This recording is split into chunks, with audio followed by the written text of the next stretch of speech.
Bago natin simulan ng ating debate, syempre gusto ko muna silang magbigay ng pagpapakilala mga kapatid. At syempre magbibigay sila ng konting preview sa kanilang patutunayan. Ano yung patutunayan nila? At syempre ano yung inaasahan nila sa kanilang katunggali. So unahin natin, affirmative, pakilala ka. Mga kapatid, isa pong magandang gabi sa inyong lahat. Mga kapatid, mga kaibigan namin, happy week sa ating mga kapatirang mga Adventist, Pakset Bunum sa ating mga kaibigang mga Katoliko. At tayo ngayon ay patutunayan natin na ang lahat ng Second Vatican uh, popes o yung Vatican II popes ay lahat mga heretics and schismatics, no?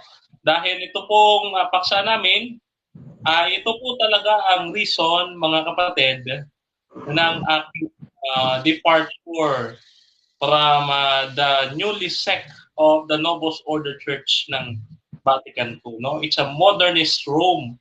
So hindi tayo papayag, mga kapatid, na it is a striking apostasy from the sacred tradition, mga kapatid. So tayo ay patutunayan natin yan at syempre, inaasahan natin, mga kapatid, sa ating mahusay at talagang tinitingala na Bishop Delegated Roman Catholic Apologist and International Debater, Brother Alvin Gitamundok, na kanyang matututulan yung ating ilalatag. No? Ang inyong pong malita lingkod, isang ordinaryong miyembro ng Seventh-day Adventist at layman at baguhang kapuluhista ng aming church, ay tatayo po sa panig ng katotohanan, mga kapatid. So yun lamang po at maraming salamat at God bless sa atin. Okay, that is Brother Denmar Santiago mga kapatid ng Seventh-day Adventist. At alam niyo naman si Brother Denmar ay dati ding Katoliko and he is very passionate din noon. So I am very excited din dito sa topic nila. Brother Denmar mga kapatid ay debater ng SDA. Marami na din siyang debate dito. So please mga kapatid, mag-share kayo kung gusto nyo yung mga ganito. So syempre, pakilala din natin ang tututol naman. Pakilala ka kapatid. Good evening sa lahat at maraming salamat ulit sa ating Chief Admin dito sa Russia TV, si Bad Russia. Tapos sa ating katunggali ngayon, who is also my friend, si Bad Denmar Santiago. Maraming mga Katoliko nagreklamo, Bad Alvin, huwag mo na lang pansinin si Denmar. Sabi ko, no, we need to discuss these things kasi importante to. Kasi this is the stand of traditionalism. Bagadamay na lahat ng mga traditionalist dito sa panindigan ni Bad Denmar. But still, I'm positive. I'm hoping that sa after ng aming mga dialogue, sa kadami namin ng debate, one day in the future, Badenmar would come back again to the Catholic Church. So I'm hoping again that Badenmar would go back to the Catholic Church. I'll be the first one to welcome him again. Badenmar, no? Ganyan ang prayer ko and my hope for you personally. So dito, we will learn many things from here kasi si Badenmar, he is prepared for this debate. Meron siyang slides dyan and we will see if he really understands what he is preparing for.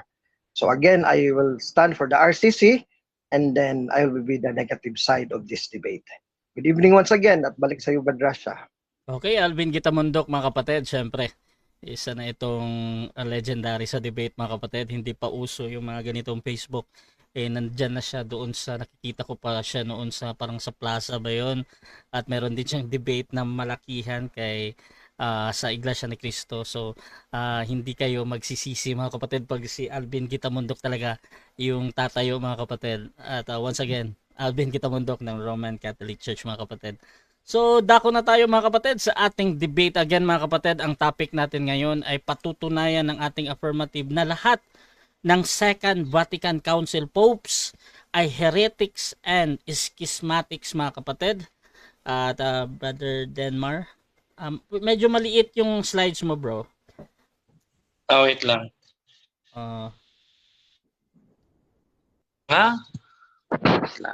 Ano ba nangyayari? Okay, ulitin ko. Sige. I-close mo muna yung share. Yan. So mga kapatid, please share yung ating live streaming ngayon. Siyempre, gusto nyo yung mga ganitong usapan. ganitong mga content mga kapatid. At pwede kayong mag-tag dyan sa inyong mga friends at mga kadebate, lalo-lalo na. At marami tayong matutunan sa dalawang magigiting na debatista na nandito. Okay na bro, Rasha? Yan, malaki na bro. Okay. Proceed ka bro, 10 minutes bro. Okay, yan. Isang magandang gabi sa inyong lahat mga kapatid. At muli po sa ating mga kaibigan na mga Romano Katoliko, Pax et Bonum. Okay, peace be with you. Ang ibig sabihin po niyan mga kapatid, no? So, tayo ay patutunayan natin ang isang paksa mga kapatid na hindi ko talaga naitindig noon. Talagang pinagsisisihan ko kasi hindi po namulat ng mga Katoliko dito. There is a crisis in the church ongoing right now. No? Mabuti na lang SDA pagpapakilala sa akin ni Rasha, hindi SSPX. Anyway, so according dito sa Canon Law 751, let us define mga kapatid. No? Heresy is an obstinate denial or doubt after the reception of baptism of some truth which is to believe by the divine and Catholic faith. No, so ang heresy is pagdi-deny o pagre-reject ng isang katotohanan na nagmumula sa pananampalatayang Katoliko. At ang Sikhism, ang apostasy naman is total repudiation o pagtalikod sa pananampalatayang Kristiyano, no? At ang Sikhism ay ang hindi pagsunod at hindi pagsunod at pagtutol sa sinasabi ng Papa sa Roma, mga kapatid. Refusal of submission to the Supreme Pontiff or on communion with the members of the church subjected to him. No?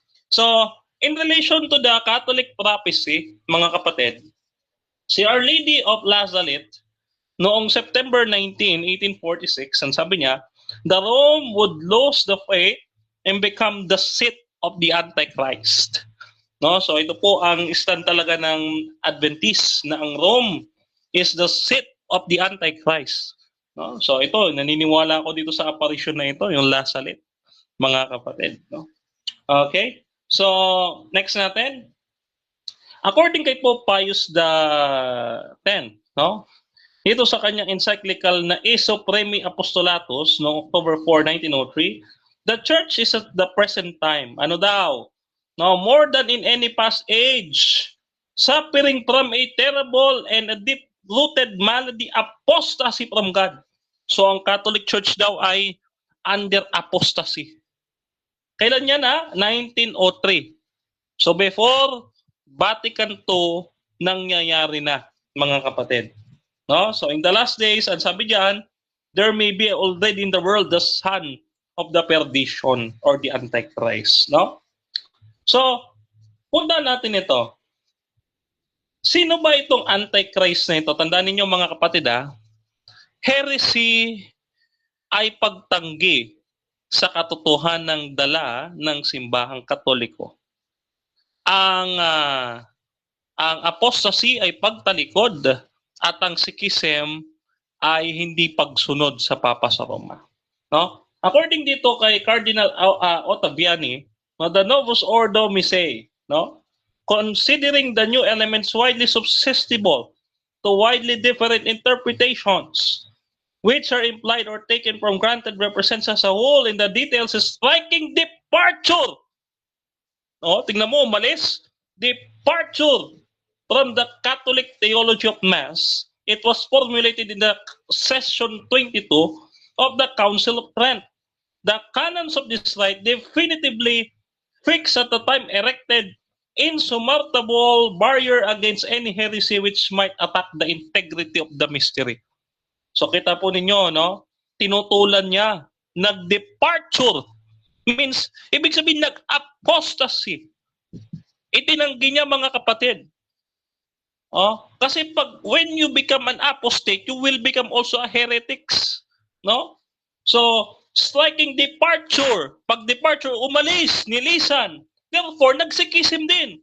So, iisa lang ang kahulugan ng apostasy ng heresy and schismatic. So lahat yan mga kapatid, magkakamuka. No? Ngayon, ano pa sabi ni Ottaviani, ni Cardinal Ottaviani? Ito yung complete bewilderment on the part ng Novus Ordo. Yan. Itong Novus Ordo na ito, mga kapatid, okay, is a changes in the liturgy. Tingnan niyo po ito. Sa traditional Mass, it was 2,000 years of venerable usage. However, ang Novus Ordo inimbento 1969, experimental pa. No? So, ang traditional Mass is a clearly sacrifice, samantalang ang new Mass is a meal, which is against doon sa Old Testament theology. No? So, centered on God, ang Novus Ordo ay centered sa tao. Oh, kaya maraming abuses mga kapatid eh. So, completely Catholic yung isa ay Protestant. No? According yung kay Archbishop Lefebvre, no, the Novus Ordo is a Protestant Mass. Okay? Now, dito makikita natin ang traditional Mass ay rooted from Pope Pius V sa kanyang Cuprinum. Ang Cuprinum, para po sa kaalaman ng lahat, ito po ay papal bull na naka-ex cathedra. Ibig sabihin, hindi ito pwedeng baguhin, hindi pwedeng tutulan kasi naka-ex cathedra. However, ang Novus Ordo, mga kapatid, based sa Sacrosanctum, no? Sacrosanctum Concilium, no, na inimbento nga lang. No, sino ba ang gumawa ng Novus Ordo? Yan ay si Annibale Boldini. No? Ayan, Archbishop in 1972. Sino pa? Si Pope Paul VI. Okay? Si Pope Paul VI. Sino pa? Mga protestante. Sino?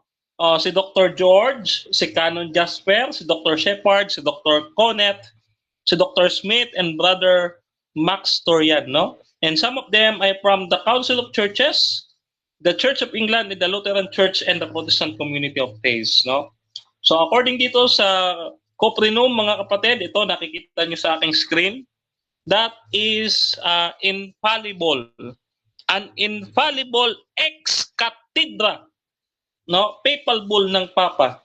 Noon sabi, walang maaaring magbago sa matrix, o kahit anong rite, o kahit pa sabihin natin kung ano man yung mga seremonya, nire-recite the prayer sa Mass, hindi pwedeng baguhin. Ano ang nangyari? No? Ano ang nangyari? Binago nila. Kaya the Novus Ordo Mass is impregnated with the spirit of Protestantism according kay Archbishop Lefebvre. No, an open letter to confuse Catholics, mga kapatid. No? Now, so tapos na tayo sa Novus Ordo. Kasi ang Novus Ordo, mga kapatid, ay yan po ay pagtutol doon sa Cuprinum at doon sa sabi nga striking departure from the Council of Trent. No? Okay, thank you. So dito si Pope Pius X, no, sabi niya there is a great movement of apostasy. May isang kilusan na nag-ano ng apostasya. Kilusan ito, no, August 25, 1910 sa kanyang apostolic mandate, no, si Pope Pius X. So ano itong kilusan na ito? Ito yung ecumenism ng Vatican II. Okay, sino po ang mga nagpalaganap niyan? Hindi mga Vatican II popes, no? Ayan po, kita po ninyo, nagkaroon ng kontrahan, no? Una, sabi dito sa Unitatis Redemptio, no, at saka sa 1917 Code of Canon Law, yung isa sabi, yung non-Catholics ay pwede daw sumama sa prayer. Pagdating sa 1917 Code of Canon Law, Vatican I, hindi na pwede. Di nagkaroon ng kontrahan. Proof number 2. Ano pa sabi? Ang sabi dito, yung mga, dito sa Vatican II, yung mga nasa labas ng iglesia, no, ay mayroon daw life of grace, maliligtas. However, doon kay Pope Boniface, doon sa unang sanctum November 18, 1302, wala daw salvation yung mga nasa labas, yung nasa outside of the Catholic Church. Kontrahan na. Kita po ninyo. Ano pa? Yung mga separated brethren, according sa Vatican II, ay maliligtas or may paraan sila ng kaligtasan. According kay Pope Leo the 13, June 29, 1896, no? Sabi niya, sa church alone, doon daw matatagpuan ng kaligtasan. Hindi sa labas. Nako, kontrahan talaga. Ngayon, ano ba? Yung separated brethren daw, mga kapatid. Tinubos ni Jesus doon sa Vatican II, ha? Sa Vatican I, hindi. Bakit? Ang sabi dito, cannot share into the eternal life and will go to everlasting fire. Oh, hindi sila tinubos, kundi maiimpyerno. Talagang kontrahan talaga, no? Yung Vatican II, tsaka si Pope Eugene, ha? Okay, nabitin pa. Okay, thank you. Okay, so dyan nagtatapos mga kapatid ang unang presentasyon ng ating affirmative Brother Denmar Santiago ng Seventh-day Adventist. At tako tayo sa unang pagtatanong ng ating negative. Brother Alvin Gitamundok ng Roman Catholic Church. 7 minutes para sa iyo, bro. Your time start now. Thank you very much, Brother Rush. At sa ating katunggaling ngayon si Brother Denmar. Ang una kong tanong sa iyo, Brother Denmar, you quoted yung prophecy of Lassalle. So ang unang tanong ko sa iyo, is that an official apparition na merong approval from the Vatican? Yes or no? Meron yung approval o wala? Yes. Yes, kaya nga may order kayo of Lasalit, yung mga Lasalit brothers, no? May seminary pa nga kayo yan sa Cavite. Next question. Next question. Salamat na inamin mo, sabi mo yes. Ngayon, ang tanong ko sa iyo, anong prueba mo, ebidensya mo? May sulat ba ang Vatican that giving na approval to that kind of apparition? Saan nga? Labas mo dito sa amin. This is categorical question. Meron ka ba dyan dokumento ng Vatican ito doon sa magisterium ng Simbahang Katoliko na officially in-endorse yung Lassalle prophecy? Meron ka ba? Ipakita mo sa amin, yes or no kung meron. Kung wala, sabihin mo wala, brother. Yes. Yes, meron. Yes, meron. Saan? Mamaya, papakita ko. Hindi, ngayon nag-demand. Saan? Ipakita mo kung meron. Gusto ko mamaya. Next question. Next question. Sabi mo mamaya, hindi pwede ngayon. So, ibig sabihin, you are just bluffing us. Niloloko mo kami, nilihis mo kami na meron, pero wala talaga kasi you are under cross ngayon. I am demanding you the proof and evidence. Wala ka pala talagang mapakita dyan. Yes or no? Wala. No. Meron ako maipapakita, pero mamaya, dahil ang ating paliwanagan ay 20 seconds na. So mamaya po papakita. based on the premise, babasa muna ako, Mr. Moderator, Brother Rush, sa Catholic Encyclopedia, one statement lang, tapos itatanong ko ka, Brother Denmar. The Catholic Encyclopedia states, as Rome uttered no decision on the Lassalle prophecy, the strife was prolonged between the disputants. Most of the defenders of the text of 1879 suffered censure from their bishops. So ito, Altamura, Italy, in December 15, 1904. So Brother Denmar, meron ako dito, Catholic Encyclopedia, ikaw pala wala. So sinong papaniwalaan namin? Ang Catholic Encyclopedia nagsabi letra po letra na wala pang desisyon ang Roma, ang Vatican, o ikaw sabi mo na nagdesisyon na yes, tapos pala wala kang napresenta. Sinong paniwala natin? Itong Catholic Encyclopedia o yung sayo na wala? Sagot. Ako, meron ako. Meron ako. Diyan sa binasa mo, wala kang mababasang ni-reject. Wala nga salitang reject eh. Oh. Hindi mo nga nabasa na disapprove eh. Walang binabasa diyan na disapprove. O basahin mo nga ulit kung may disapprove o kaya may rejection. Wala ka na binabasa. Next question. Sabi mo kanina, approve na. So dapat ikaw magpatunay yan because you're under cross. So sabi mo, approve na. Saan ngayon yung referensya mo? At standard reference mo na approved by the Vatican sa magisterium. Sa akin dito, Catholic Encyclopedia, napakaliwanag, wala pang approval dito. Wala pang approval dito. Ikaw, ang tinatanong ko, yung sayo. Meron ako napresenta, yung sayo, saan? Ilabas mo na. Nasa. Mamaya, ilalabas ko. Yung sayo kasi, walang sinasabi na disapprove or rejection. Wala kami narinig. Binasa mo na nga lang lahat. Wala pa kami narinig na disapprove or rejection. Next question. Next question. Ito ba si Monsignor Marcel Lefebvre, pinanawalaan mo ito as a traditionalist, ito talagang leader? You believe kasi meron kang quotation dyan eh. Yes or no? You believe in what he states in this book? Yes or no? Yes. Yes. Yes. Oh, next question.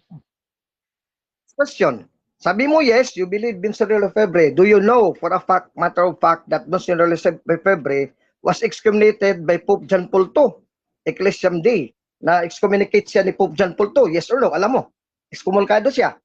Yes or no? Sagot. Yes.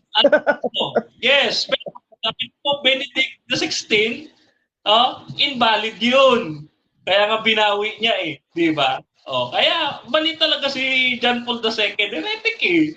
Next question. Next question, yung statement mo, you quoted, yung schism means refusal to submit to the Roman Pontiff or the Pope, Canon 751.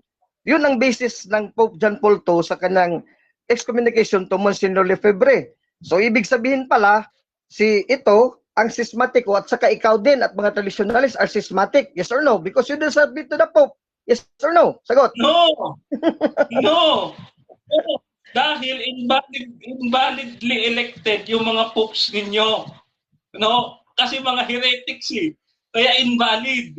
Invalid yan. Hindi mga tunay na pope. Next question. Next question. Sa Canon 751, yung schism, refusal to submit to the Roman Pontiff, this means as schism, you're already outside of the Catholic Church, the body of Christ, the Church. Ang tanong ko sa iyo, may condition ba yon? May condition ba yon? O wala? That is unconditional. Basta lalabag ka, hindi ka magrespeto sa Papa sa Roma, meron bang condition ang respeto mo? Na ibig sabihin, kung ayaw mo sa Papa, you cannot be subjected to him anymore? Yes or no? Meron condition? Wala. Sagot, yes or no? Category? Yes, meron. Yes, meron.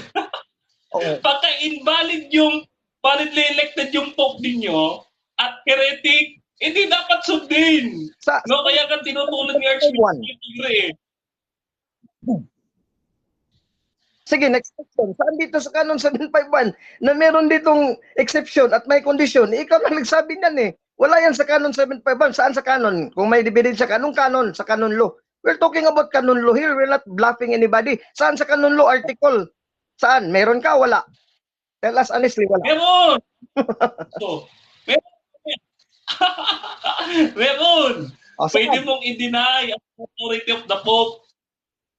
Mamaya ilalabas ko. Sabi niya, Brad Rash, objection, kasi meron, I'm demanding yung proof kasi hindi pwede tayo puro daldal lang dito, walang prueba. Kasi ako I'm having time stop ko na bro, naka-time stop to. Objection Brad Rash, objection.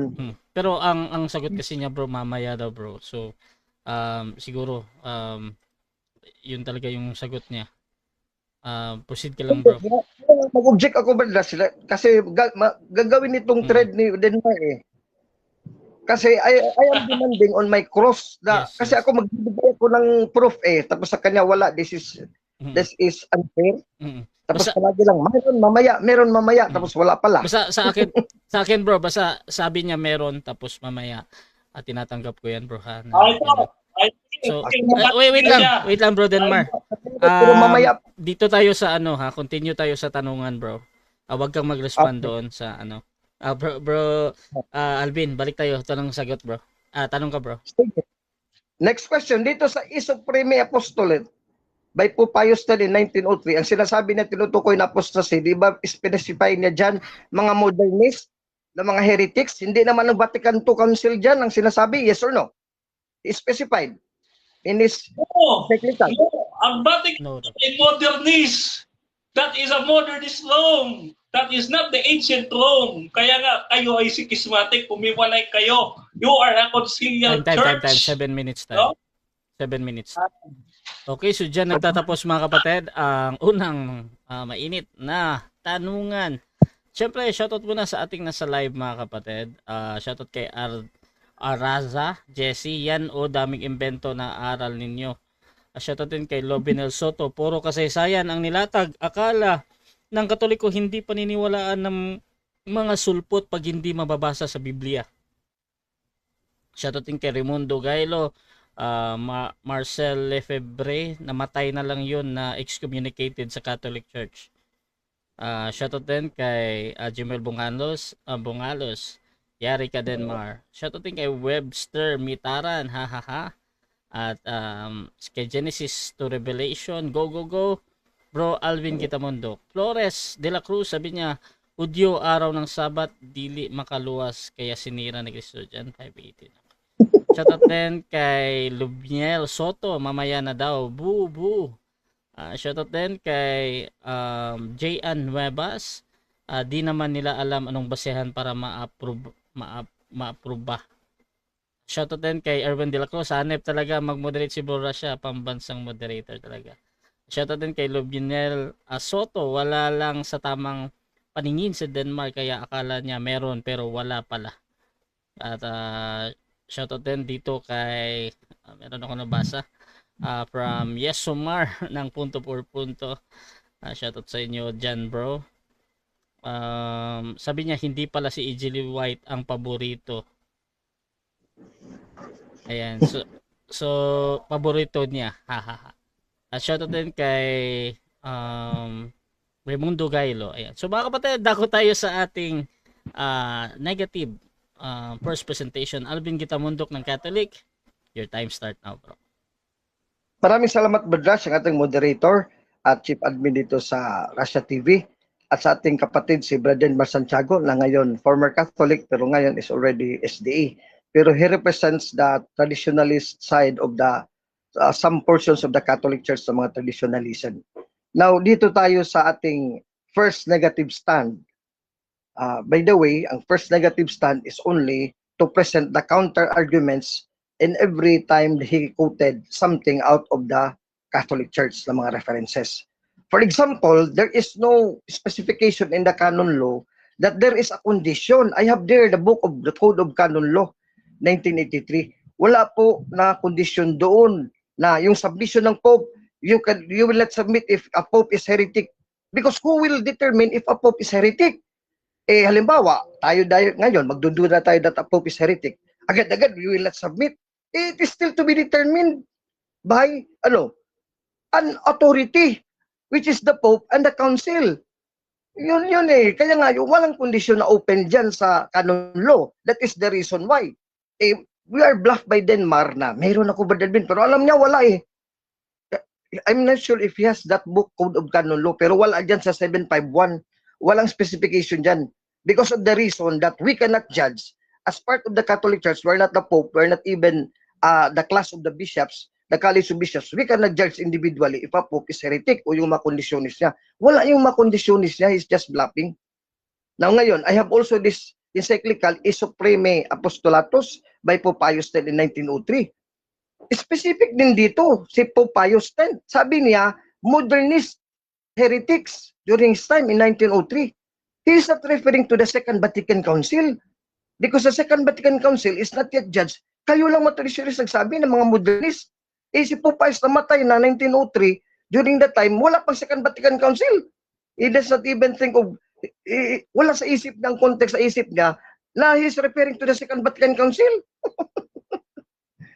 So, grabe talaga itong mga imagination ng mga traditionalist. Kukot ng Pope, matagal ng panahon, tapos ititira dito sa mga bagong council, Second Vatican Council in 1960s. Di ba? Out of projectory? Wala namang sinabi ni Pope na mayroong darating na council, tapos will take over the Catholic Church. Ito sila mga schismatic apostate. Walang sinabi dyan si Pope Pius X. So you'll just quote any Pope, magsabi apostate Kahit sa Bible, sinabi ni Peter to Peter 2, mayroon talaga mga apostate. Jude chapter 1, mga apostate, mayroon. Ibig sabihin, kami na yan. Ibig sabihin, protestante yan na 16th century. Kayo yan Denmark Kayo yan mga traditionalist. So, dyan bumalanda sa iyo ang mga sinasabi mo. Kasi in-specify dito, modernist during his time. Hindi o council, wala siyang in-mention na modernist council o apostate council o schismatic council to in the future that will come. Propeta si Pope Pius X, hindi siya ganun. Ito namang Ottavian intervention, Novus Ordo daw. Who said a heretic and a schismatic, excommunicated, si Monsignor Lefebvre na Protestantized? Sinong Protestante? You cannot just affirm na Protestantized tulad nyo ng Seventh Adventist General Conference. Sabihin ng mga Reform, kayo, Catholicized na kayo, hindi na kayo Seventh Adventist na dati. So who will judge? Pwede kang you can make any accusation. Pwede mong sabihin, ikaw Denmark, heretic ka. I have to prove that. You cannot just say, Protestantized ang NOM, tapos wala ka namang prueba. Ang prueba mo, kuprimum, Walang sinabi dyan ng Cuprimum that is irreformable. Hindi mo naintindihan eh. You don't know anything about the magisterium. Hindi katulad ko, as chief apologist, I'm always reading and studying this many years ago. Matagal lang panahon eh. Kaya yung mga traditionalist na nandito pa sa Simbang Katoliko, hindi yan, they will not debate me. They would not dare to debate Brad Alvin. Bakit? Does the right of the liturgy, part of the tradition, can be reformed? Who has the power to do so? Pope Pius XII, in his encyclical letter, Mediator Dei, teaches, article number 44. Pope Pius XII to ha? So, after na to ni Pope Pius 10, 11. Since therefore it is the priest chiefly who performs the sacred liturgy in the name of the church, its organization, regulation, and details cannot be but subject to church authority. So there is a church authority that can be subjected everything from the priest to the bishops. Oh, kaya nga si ang Pope Pius V, gumawa ng encyclical Cuprimum, siya ang authority na sa time niya eh. Hindi na sinabi na a Pope, his successor, could not reform this encyclical. Mali ang pagkaintindi ng mga traditionalist. Ito nadamay si Denmark, hindi naintindihan. O 45, Article 45, Pope Pius XII, encyclical letter Mediator Dei. Additional proof of this indefeasible right of the ecclesiastical hierarchy lies in the circumstance that the sacred liturgy is intimately bound up with doctrinal propositions which the church proposes to be perfectly true and certain, and must as a consequence conform to the decrees respecting Catholic faith issued by the supreme teaching authority of the church with a view to safeguarding the integrity of the religion revealed by God. Napakaliwanag dyan. Merong right, indefeasible right of ecclesiastical hierarchy. So kung hindi yan ma-reform, ibig sabihin, wala nang indefeasible right of ecclesiastical hierarchy. Permanente na lang kung isang Santo Papa magtuturo, ganito na lang for all times hanggang pagbalik ni Kristo. So kinuna na yan ng kapangyarihan yung lahat ng Papa until the time then Christ will come back again. That is absurd. Walang ganyan. Hindi yan ang traditionalist ha. Mind you, Catholics, viewers, and listeners, even Protestant and traditionalists, ideya lang yan at katang-isip ng mga traditionalista. It is not in the mind of the church, centeri cum ecclesia, to think with the church. Kasi parang ikaw, administrator ka ng isang school. Yung batas mo ba, bilang administrator, kahit ikaw lang may-ari niyan, would not be reformable later on. Eh, mamamatay ka. Your successor will be either your son or daughter or another administrator. They can reform your laws. Ang nangyayari, ang Old Testament nga, nireform nga ng New Testament eh. Oh, ayan. Number 48, more properly, since the liturgy is also a profession of eternal truths and subject as such to the supreme teaching authority of the church. So, kung ang may reforma sa liturhiya, subject to the teaching authority of the Pope and the bishops in council. Eh, yun yung Vatican Council to eh. Wala bang Papa doon? Meron, Pope Paul VI. Started by Pope John 23rd. Mga santo na ngayon, silang dalawa. Tapos wala communion of bishop. So magisterium yun. So anong interpretation ng magisterium? Even negative yun sa mga kontra, sa mga traditionalist, sa ibang makalaban ng Simbang Katoliko, pati na Protestantismo. Eh wala kayong magagawa doon kasi magisterium na yun. Yun ang papaniwalaan namin bilang loyal na Katoliko. Bukod na lang kung walang Santo Papa doon. Ilang obispo lang o lahat lang obispo, wala namang Papa. O ang Papa lang, wala namang makalikupan ng mga obispo. Eh kompleto magisterium yun eh. Kaya nga may Sacrosanctum Concilium. That is right of the church to reform the liturgy. From that time immemorial in 1490, the ecclesiastical hierarchy of Pope and the bishops in council has exercised this right in matters liturgical. Si Pope Pius V. Oh, thank you very much. Pope Pius V sa Cuprimum. Ni-reform niya yung previous pa na Latin Mass before him. Yung mga Clementine Mass. Ni-reform din niya kasi Pope Pius V is only in the 15th, 16th century in reaction to the Reformation. Yun ang context nila, hindi alam ng traditionalist. Ang context pala nun, sabi na, this cannot be reformed because meron ng sumulbong na protestante, sila Martin Luther, gumawa na ng liturgy na Luterano, na German, na ano na, it is not anymore Latin, tapos binago na ang misa. Hindi yan within the Catholic Church context, kundi kontra sa labas ng Simbang Katoliko. Hindi na Denmark. At ng mga taken out the historical context, taken out of the context of the letter itself, the Cuprimum, walang sinabi din that this article of mine, this encyclical of mine, this papal bull of mine is irreformable, that the liturgy cannot anymore be revised. New rites cannot be made anymore by pontiffs after me, may successors. Walang ganyan kasi masisira itong kapangyarihan sa Matthew 16:19. Ikaw, Pedro, bato sa ibabaw ng batong ito, ibibigay ko sa iyo itatatag ko ang aking simbahang katoliko at ibibigay ko sa iyo mga kapangyarihan ng susi ng langit. So, isang papa, kukunin yung susi tapos itatago niya, hindi na ibigay sa susunod. Di wala na exercise of the primacy, wala na exercise of the keys of the kingdom of heaven. So, masisira dyan ang kanyang kapangyarihan kay Kristo. Hindi pwede magagawa yan ng Santo Papa ng Roma. Kaya till kingdom come, babalik si Kristo, wala talagang declared sa magisterium, Pope and the bishops, na heretic Pope. Yung sabi nila, heretical Pope, ganito, sa 3rd century, 4th century, may mga pangalan. Who determines? Protestante lang magsabi that Pope is heretic. Walang, kahit Katoliko pa magsabi, heretical Pope yan. Opinion nyo lang nan. Dapat ang mag-declare na heretical Pope or bishop is through the magisterium. That is ecclesiastical authority. The authority that has the power to determine who is really right and who is really wrong, who is heretic and not heretic. Ang sa inyo, heretic ito si Mr. Lefebvre, who is a Mason, and then declared excommunicated until his death. Hindi siya makabalik sa simbang katoliko through Pope John Paul II na santo na ngayon sa Ecclesia Day. He died schismatic state. Okay, so dyan nagtatapos ang first stand ng ating negative. Siyempre, dako tayo sa 7 minutes na pagtatalong. Brother Denmar ng SDA, your time start now, bro. Sana si Denmar na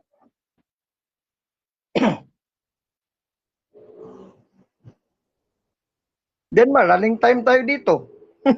Bro Wala Denmar, tumawi. nakamute ka, bro. Nakamute ba ako? Hello? Okay, yan. Proceed, So, bro. Una kong tanong. Dito sa ginamit mong talata, dito muna tayo sa Bible. Nung magkrus ang landas ni Pablo at saka ni Paul, kinilala ba ni Pablo si Peter bilang leader ng iglesia o inaway niya according sa Galatians 2? Oh. Sagot. Kinilala niya sa taas yan. Galatians chapter 2 verse 7 to 9. He went to Peter, James, and John, and he has the hand of fellowship. Inurdi nga siya si Pedro eh. So he became the apostle to the Gentiles. So nagkaisa sila. Ngayon, anong nangyari sa verse 14 sa baba? Kinorek niya yung hypocrisy ni Peter. Kasi ang aral talaga ni Peter, open na sa mga Gentiles. We can eat and join the Gentiles in the church. Ngayon, nag-hypocrite si Peter. So kinorek siya ni Paul. Okay. Yun. So sa madaling salita, pwedeng i-correct ang Pope dahil ginawa din ni Peter eh. Tama o mali? Mali, kung i-correct mo sa aral, kasi ang aral ni Pedro, pwede na sa lahat. Acts chapter 15 verse 7 to 10, mabasa mo yan sa Biblia, si Peter nag-declare niyan sa Council of Jerusalem. Ngayon, ang hypocrisy ni Peter, yun ang makorek mo. Yung 5 popes, anong hypocrisy ginawa nila? Yung mga santo yun. Ang aral, tama nila, reformable ang aral. Matthew 16:19. Kaya mali ka. Sunod na tanong. Sa madaling salita, mali si Pablo no kinorek niya si Pedro? Yes or no? No, tama si Pablo kasi ang kinorek na hypocrisy ni Peter, hindi ang aral. We're talking about aral. Sabi mo, heretic ang 5 popes after the Second Vatican Council. Wala kayong napatunayan, kaya ikaw pala ang schismatic tulad ni Lefebvre. You're not subject to the Pope. Kaya kayong nagsabadista ka ngayon, lalo na, you're a schismatic, apostate, and heretic, 100%. Okay. Question. Okay. Diyan sa Matthew chapter 16, verse 18 to 19 na binasa mo, may mababasa ka ba verbatim? Si Pedro, Pope, meron o wala? Sagot. Wala sa Matthew 16:18 pero nandoon sa Isaiah 22:21-22 na ang bibigyan ng Yahweh ng susi ng kaharian ng langit maging tatay, papa sa iglesia. Itinutulan yung mga sabadista kaya hindi kayo tunay na iglesia sa Matthew 16:18-19. You're a false church founded only by Ellen Goldwait in 1863. You're a total apostate, heretic at schismatic. Where the Catholic Church is a true church. Ikredam unang pantam katolikam ecclesia miyam. Okay, next question. Ang sabi mo kanina, in-excommunicate ni Pope Paul VI si Archbishop Lefebvre. Question, Hindi ka ba aware na binawi yan ni Pope Benedict XVI doon sa kanyang sulat sa Summorum Pontificum? Yes or no? Correction, hindi po si Pope Paul VI nag-excommunicate kay Lefebvre. Ang nag-excommunicate si Pope John Paul II sa Ecclesia Day. In-excommunicate. Yung sabi mo na binawi ni Pope Benedict, yes, pero patay na si Lefebvre for the sake yun sa mga naiwan dito ng mga SSPX, na Society of St. Pius X. But not Lefebvre himself, because Lefebvre died excommunicated, schismatic, and heretic. So dyan ka naniniwala kay Lefebvre, dito libro ni Lefebvre, solo excommunicated, heretic, and schismatic. Iniwala. Question. In-excommunicate ni John Paul II. Binawi ni Pope Benedict XVI. Sa madaling salita, tinututulan ni Pope Benedict XVI at pinatutunayan niyang mali ang pagkaka-excommunicate kay Marcel Lefebvre ni John Paul II. Tama o mali? No, mali ka sa pagkaintindi mo kasi ang pagbawi ng excommunication does not mean na mali yung excommunication. It is only a form of discipline. Kasi mga buhay pa na naiwan si Lefebvre, gusto niyang ma-reconcile with the Pope. Kaya tinanggal yung excommunication tulad ng Orthodox Church, tinanggal nga yung excommunication sa 1054. Hindi ibig sabihin hindi na mali ang Orthodox. Hindi mo naintindihan eh. Okay, next question. Nakikita natin malaki yung pagkakaiba. In-excommunicate at binawi. Pag ba sinabing binawi?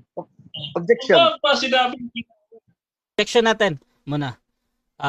Objection natin, negative na yan. Objection, Mr. Moderator, kasi may tendency si Delmar, he would go into preaching.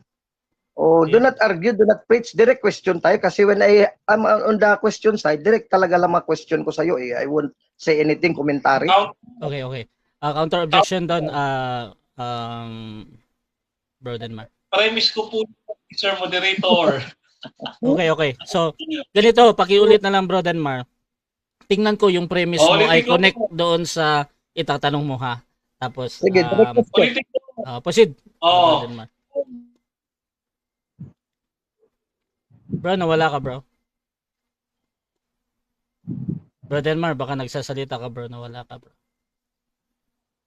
Nagsasalita yun, Badras, pero hindi makalusot sa signal. Bro. Hindi Bro Denmar, nawala ka, bro, ha? Hindi ka nadinig, bro. Okay, sige. Okay, yan, bro. Okay na, bro. Pakiulit, bro.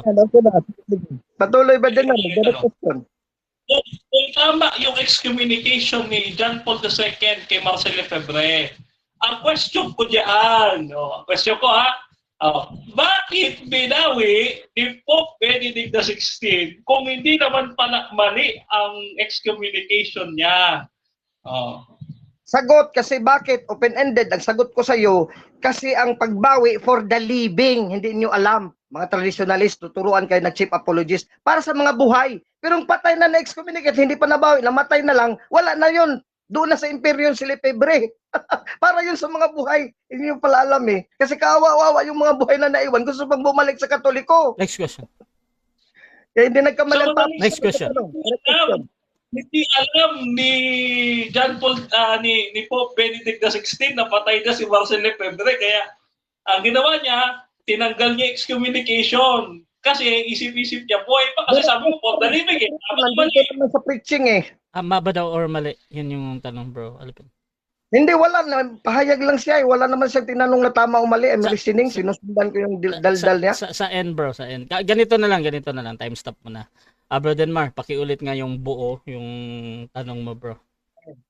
Ulitin ko ha. Direct question. Kasi ang sabi niya, for the living.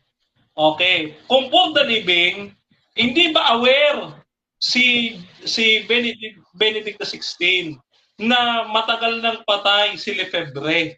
Hindi ba aware? At saka niya excommunication. Tama ba o mali? Tama ba or mali? Proceed.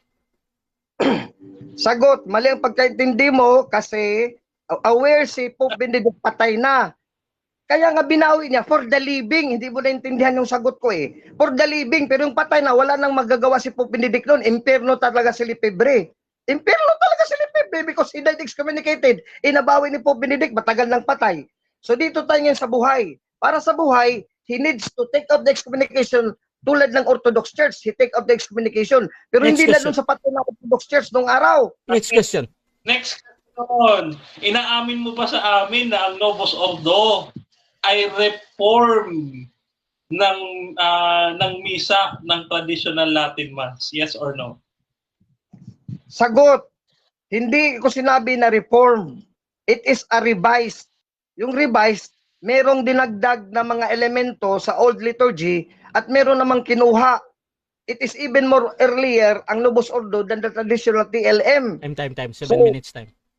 Okay. Okay, so dyan nagtatapos mga kapatid ang first stage ng ating debate.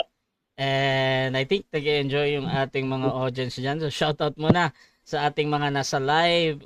Sabi ni Winnie Estares, hindi nabasa sa Isaya ang pangalan ni Pedro. Ewan na lang kung saan kinuha nila ang paniniwala tungkol kay Pedro. Shoutout din dito kay Lobinel Soto. Sus, si Boss Gita Mundok pa ang nilabanan. Ginawa lang kawawa si Denmar.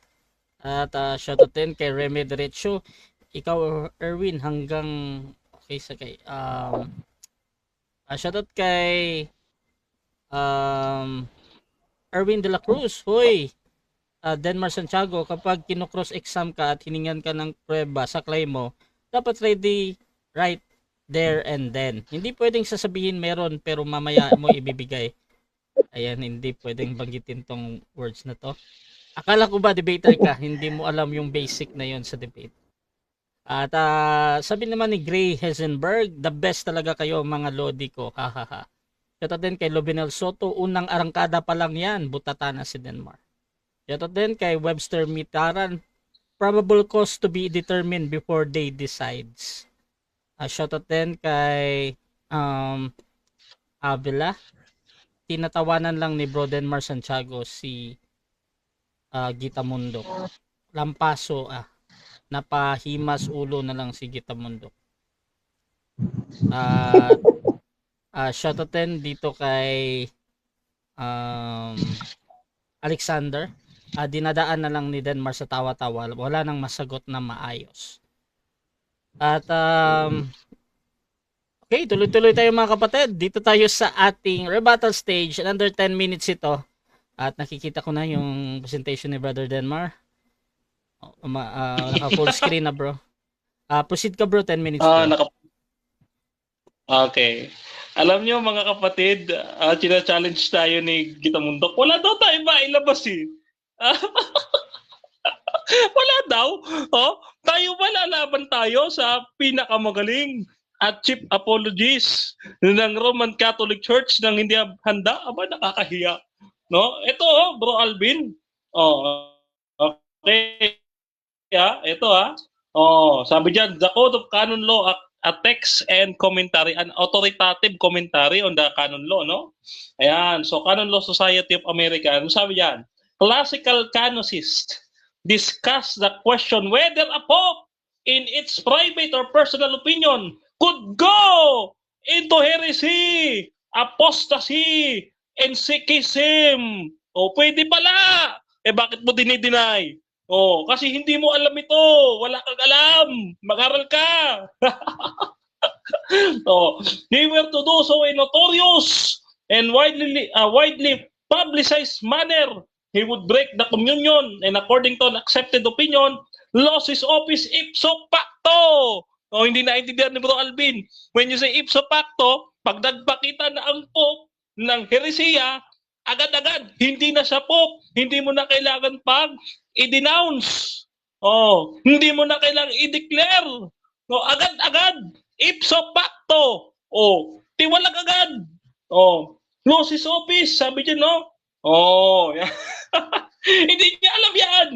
Ngayon, kita po ninyo, ayan, ano pa sabi dito? Hinahanapan niya ako magisterium. Ano sabi ni Pope Paul the Fourth? 1559 to 1559, no? The time of the after ito ng Council of Trent. So it is a dogmatic papal bull, no? Sabi dito, further, if ever that it should appear that any bishop, archbishop, patriarch, primate, cardinal of the Roman Church, or even the Roman Pontiff, ano sabi diyan? Has beforehand debate no, deviated from the Catholic faith or fallen into heresy, such promotion or election of itself, even the agreement and unanimous consent of all cardinals shall be null, legally invalid and void. Oh, di ba? Kapag ka nahulog ang isang papa sa heresiya, invalid siya. So may authority pa ba yung Pope na yun? Wala na! Oh, kaya yung excommunication kuno kay Archbishop Lefebvre, invalid. Oh, kaya nga binawi eh. Kasi mali, invalid nga eh. Oh. Invalid nga eh. No? Legally invalid and void. No, di ba? So, walang kapangyarihan ng Papa ng Vatican II kasi even itself, the Second Vatican Council, mga kapatid, it's not an infallible council. No, it's an ecumenical council. No? So, balikan natin. Balikan po natin yung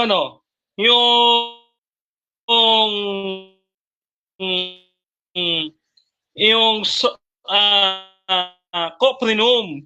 Sabi dito ni Alvin, wala daw nakalagay na hindi daw pwedeng baguhin. Ito bro Alvin, basahin natin. Sabi dito, we order them in virtue of holy obedience or in chant to be read into Mass according to the right and manner and norm herewith laid down by us. Ano sabi? And hereafter to discontinue and completely discard all rubrics and rites of other missals, however ancient, which they have customarily followed, and they must not, celebrating the Mass, presume to introduce any ceremonials or recite any prayers. Hindi nga pwede yung mag-introduce ka ng bago na seremonya at mga dasal. O ano pa ang sabi? No? Sabi dito, this missal is hereafter to be followed absolutely without any scruple of conscience.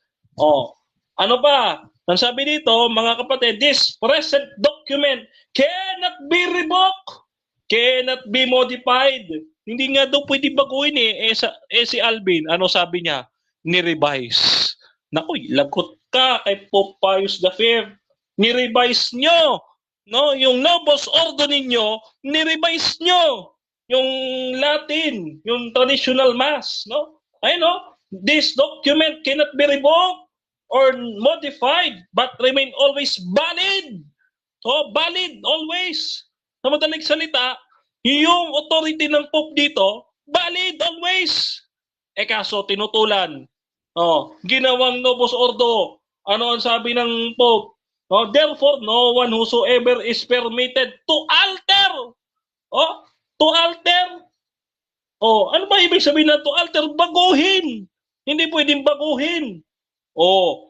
Kita mo bro Alvin, tapos i-revise niyo yung misa? Hindi nga pwede. Tako naman na Alvin. Ewan ko sa'yo. Ngayon, so dito, mapapansin ninyo mga kapatid, no? Sabi nga ni Archbishop Lefebvre, the Novus Ordo is impregnated with the spirit of Protestantism. Bakit? Sino ba gumawa niyan? Lutherans, no? Church of England, the World Council of Churches. No, that is a Protestant liturgy. So that's why ang Romano Katoliko is already what? The mother of harlot. Bakit? Kasi yung daughters of harlot, yan ay ang mga Protestants. And the Catholic Church is the mother of harlot based on Revelation 17. And in Revelation 13, the papal Rome will be combined with the Protestant America to proclaim the global Sunday law. Magsasama sila. Hindi alam ni Alvin ito eh. Kaya tignan ninyo mga kapatid, no? Ano ang sabi ni Ano ang sabi ni ng kanilang Pope? Tingnan natin ha. Ano ang sabi ng kanilang Pope dito? Ito balikan natin. Ito ha. Tignan po ninyo. Ang sabi dito, okay. Ito muna. Ni Pope Pius, a great movement of apostasy being organized in every country for the establishment of a one world church, which will have neither dogmas nor hierarchy under the pretext of freedom and human dignity. O one world order, one world church. Kaya yung Protestant at saka yung Catholic Church, magsasama sila. Hindi alam ni Alvin, paano pagsasamahin ng Catholic Church? Through the ecumenism ng Vatican II. Ayan, kita po ninyo, no? So, proof number 1, ano sabi?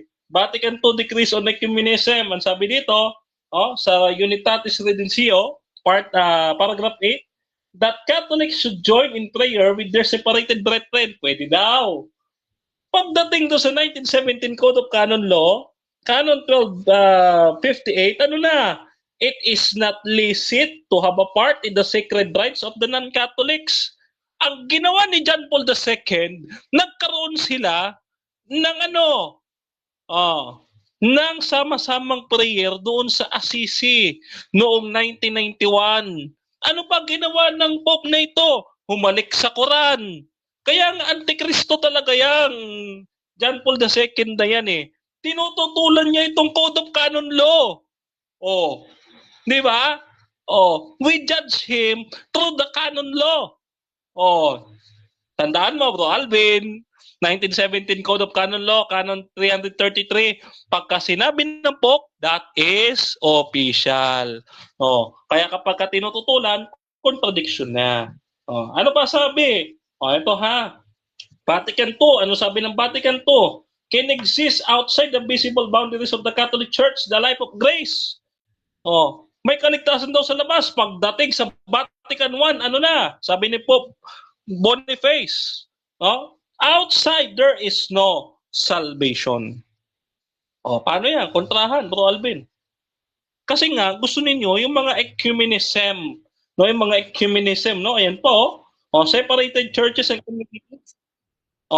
And sabi dito, the church alone, it alone supplies those means of salvation. So dito nagkakontra, no? Merong salvation, merong wala. Ganun din dito sa ibang mga sulat dito, no? Ayan, John Paul II versus Pope Eugene IV. So kontra-kontra eh. Ayan, John Paul II versus Pope Pelagius, di ba? Ano pa? Pope John Paul II versus Pope Damasus I. Okay, so dyan nagtatapos mga kapatid ang rebuttal ng ating affirmative Brother Denmar Santiago ng Seventh-day Adventist. At dako tayo sa ating second cross naman ng negative sa affirmative. Brother Alvin Kitamundok ng Roman Catholic Church. Your time start now, bro. Maraming salamat, Brother Josh. At dito na tayo sa rebuttal question. So anything goes na dito, no? So unang tanong ko sa iyo, Brother Denmar, nagyabang ka sa akin kanina, meron kang referensya dyan na dineklara na ng Vatican yung prophecy ng La Salle. So ngayon, ipakita mo lang sa amin, this is now the time, kung hindi ka talaga nag-blapping sa amin at nangloko sa amin lahat dito sa debate natin. Meron ka dyan, ipakita mo. Meron, yes or no? Kung wala, sabihin mo wala, Brother Alvin, I'm only blapping. Kung meron, saan? Objection! Time stop po na objection. Time stop po na objection. Anong objection natin? Affirmative. Ito ko, Mr. Moderator, hindi namin na patutunayan ko na yung La Salle prophecy ay valid or not valid. Ang topic namin, yung Second Vatican II Popes, ay heretics and schismatics. Doon siya sa topic namin. Okay, so iniisip mo yung pagtatanong ni Alvin patungkol doon ay out of topic, no? Bro Alvin, meron ka bang counter objection doon? Mr. Moderator, gusto ko sana makatotohanan tayo, wala tayong bluffing dito at maglokohan tayo dito. Kasi siya nag-open yan sa first stand niya na La Salle daw, the Rome will lose the faith. Yan sa unang latag niya. Paano hindi out of topic siya nagdaldal yan eh. Tapos sinundan ko sa cross-examine ko, Mr. Moderator, ninegate niya. Meron daw siyang patunay na Vatican approve yan. Tapos ngayon pala wala. Okay. So magde-decide muna ako mga kapatid ha. Dito mga kapatid, as I observed din sa unang ginamit to ni Brother Denmar sa yung presentation, bro. Tapos tinanong pa. Tapos ito na nga, nagtanong ulit. Tinatanggap ko yan, bro, as a valid question, bro. However, ikaw naman yung sumasagot dito, bro. You can use your 10 seconds, bro. Kahit anong reason mo dyan, pwede mong sabihin. Or pwede mong sagutin, 20 seconds. Or sabihin mo lang next question, bro, Denmar. So, anong gagawin mo, bro? Okay. Okay, Out 10 of seconds. topic. Proceed. Okay. 10 seconds out of topic dahil Marian apparition yan. Hindi natin pinag-uusapan yan. Next question. Next question. Next question, so inamin mo ngayon, Denmar, na yung daldal mo kanina sa first stand mo, out of topic pala yun, hindi pala yun kalakip sa topic natin, na patutunayan mo sa affirmative. Ikaw palang out of topic, yes or no? Kasi inamin mo ngayon, out of topic yan. Bakit sinali mo? Out of topic. Sagot. No. No. No. It doesn't mean that way, bro Alvin. Hindi mo kayang patunayan yan. No. Sunod na tanong. Next question. So ngayon, walang bluffing, sa totoo talaga, honestly, truthfully, wala ka talagang patunay dyan na approve yan. Wala ka talagang patunay, yes or no? Walang bluffing. Meron.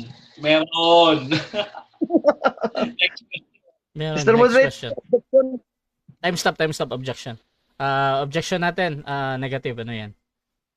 kasi it is my right, Mr. Moderator, kasi nagka-demand ko kanina tapos sabi na, mamaya.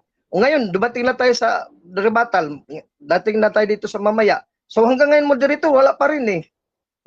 Okay, so ang objection mo, bro, Wala. against na sabi mo na wala. At Tapos sabi niya, brother, yes bro. So brother Denmar, meron ka bang counter objection doon bago ako magbigay ng statement? Counter objection, Mr. Moderator. Sinagot ko na nga kanina eh. Meron eh. Kasi Okay. ang kanyang question is kung meron ba ako o wala. Ang Okay. sagot ko, meron. Okay. So, sinagot ko. meron na wala. Okay, so nagigets ko. So ganito, brother Alvin ha. As a moderator, hindi ako judge na meron ba talaga or wala. Basta tinatanggap ko lang yung sinasabi ni brother Denmar. Either nagsisinungaling siya o nagsasabi siya ng totoo. So ganun dito, brother Alvin. So nasa audience naman yan mga kapatid kung talagang meron or wala or kung ano man yan. So proceed. Next Ikaw bang question. ituloy 20 seconds? Ano bro, sa objection mo na to bro, sa kay brother Alvin. Tapos i-reset muna natin yung question tsaka tanong ha. So proceed ka muna brother Alvin sa question. Sunod na Time tanong. Sabi mo kanina na mismo ang canon law mismo, sa loob ng canon law, nandoon yung mga kondisyones mo, sinabi mo, that a pope can be heretic. Tapos, sa premise mo na moderator, tapos binasa mo pala commentary. So, ang tanong ko sa'yo, ibig sabihin, nagsisinungaling ka sa amin na nandoon yung kondisyones sa loob ng Code of Canon Law, opinion lang pala komentarista ng kanones. Yes or no? Sir, no? No, ito ang aking presentation papakita ko sa iyo. Ikaw talaga bro Alvin eh, may masabi ka lang eh. Ayun wait lang ha. Commentary, Mr. Moderator, objection. Time stop. Okay. Bro Denmar, naka-time stop to ha. Kung sasagot ka bro, wag na lang yung parang ganun bro ba, direct na lang daw sa answer bro. Wala pang categorical, Okay. Mr. Moderator. So proceed ka muna bro Denmar. 20 seconds again bro. Okay, ayan po ang aking sagot ayan lose his office if Walang so categorical. canon. Wait lang. Time stop muna. Brother Alvin. Okay, dapat mo na objection bro Alvin ha, para hindi ko iniisip na nagbabat-in ka ba. Ngayon, ang ano mo bro, yung categorical no. Pwede mo bang pakiulit bro yung tanong bro Alvin? I called your attention, sabi ko Mr. Moderator, kasi categorical yung tanong ko, yes or no, na dyan pala sa claim mo na nandoon sa loob ng canon law mismo, sa canon 751, nandoon yung kondisyon, may prueba ka. Tapos ngayon, ang tanong ko Mr. Moderator, yes or no, hindi na salugot yes or no, nandyan pa pala sa loob o komentary lang sa opinion sa labas? Okay, Walang yes nandyan. or no. Okay, ganito bro Alvin ha. Pakiulit nga yung buo bro, tapos yung sa yes or no bro. Tapos tingnan ko bro. Ulitin ko. Sige. Sige. So doon sa Code of Canon Law, Canon 751, wala pala doon sa loob yung sinabi mo na may kondisyon doon mismo sa Canon Law. Wala pala sa loob, yes or no. Okay, Yun so yung simple Yes, bro. So, wala pa ba daw doon sa loob? Yes or no? Yes, sa loob mismo. Brother Denmar? Sagot, no. Proceed. No. Dahil nandito po sa aking referensya, Code of Canon Law of 1917, Canon 194. No, ang sabi diyan, malulus ang office ipso facto ng isang heretic pope. Next question. Next question. Sabi mo, no. So, saan doon sa Canon 751 na nakasulat mismo yung condition mo na isa pope is heretic, we cannot submit to him loyally. Saan doon sa Code 751 nakasulat doon? Code 751, Canon 751? Yes or no? Nakasulat doon o wala? No. Yes. Ulitin ko. Proceed. Code of Law 1917. Mr. Moderator. Next Time question. stop. Ang sagot niya ay no, bro, Alvin. Putol-putol kasi yung signal niya, moderator eh. Hindi ko narinig na may no yan at yes. Okay. Proceed ka lang, bro, Alvin, sa next question mo. Basta no yung sagot. So sunod na tanong, kahit walang nabasa yan sa Canon 751, yung condition mo wala sa loob ng Canon 751, sa commentary pala ng kanonista, ang tanong ko, ipipilit mo pa rin ang panlilinglang mo at kasinungalingan mo sa buong mundo sa debate natin ngayon? Ipipilit mo pa rin ang kasinungalingan nga, wala pala dyan sa loob mismo, sinabi mo, yes, nandun sa loob, wala pala talaga, ipipilit mo, yes or no? Sagot. Yes or no? 10 seconds. Proceed, 10 seconds. 10 seconds. Bakit? Kasi nandun po sa Code of Canon Law 1917. Canon Wala pa naman yes or no eh. Time stop po na. Bro Alvin, 10 seconds yung ginagamit niya ngayon ha. Bakit hindi niya sinasagot yung tanong directly ba? Yung sa yes or no. So, Brother Sige. Denmar, proceed ka sa 5 seconds mo pa, bro. Mawawala ang office sa isang heretic pope ayon dun sa canon na aking binanggit kanina. Next question na. Next question. Doon sa Poprimum, sinabi ba ni Pope Pius V na ang Santo Papa mismo na mga successors niya in the future has no right to revise the liturgy? Sinabi ba niya specific? Pope mismo ha? Na ang Pope na kasunod ko at lahat ng Pope hanggang sa pagbalik ni Kristo have no right and power and authority to revise the liturgy? Sinasabi ba dyan? Saan dyan?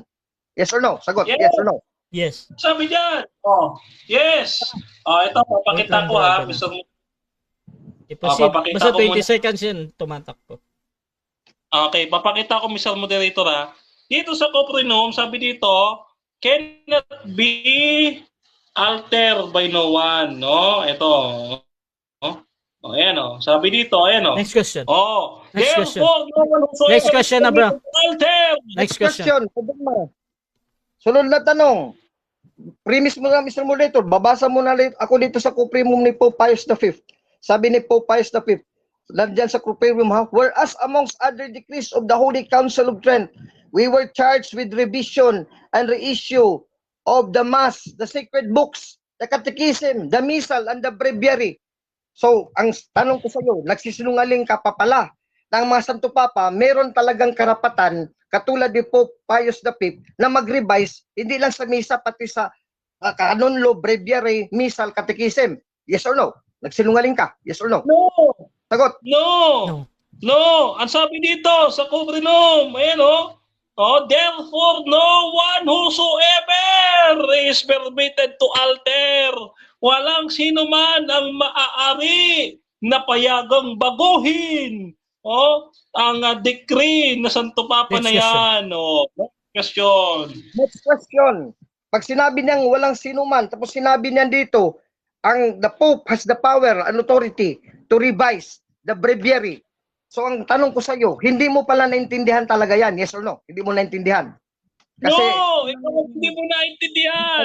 Ibig sabihin, kinokontra ng Santo Papa ninyo ang sarili niya. Problema mo yan, hindi sa akin. Next question. Sunod na tanong. So ibig sabihin, ipatuloy mo yung kasinungalingan mo at panglilingnan mo sa amin at sa buong mundo na kahit sinabi ni Pope Pius V sa Poprimum na hindi na in-exclude yung authority of the Pope, ipipilit mo pa rin, pati Papa, hindi pwede mag-revise. Ipipilit mo pa rin yung kasinungalingan na yan. Yes or no? Lantad dito. Sagot. 10 seconds. Proceed. Ang sabi ni Pope Pius V, No one whosoever is permitted to alter. Whosoever. Kasama ang Pope dyan. Next question. question. Sunod na tanong. Hindi mo ba Oh. alam na si Pope Pius V is also revised the previous Clementine Latin Mass? Yes or no? Alam mo hindi? Walang Yes. blapping dito. Yes. Next question. Next question. Next question. So alam mo pala, sabi mo yes as a premise. Time. 7 minutes time. Okay, so dyan nagtatapos mga kapatid ang second cross ng ating negative.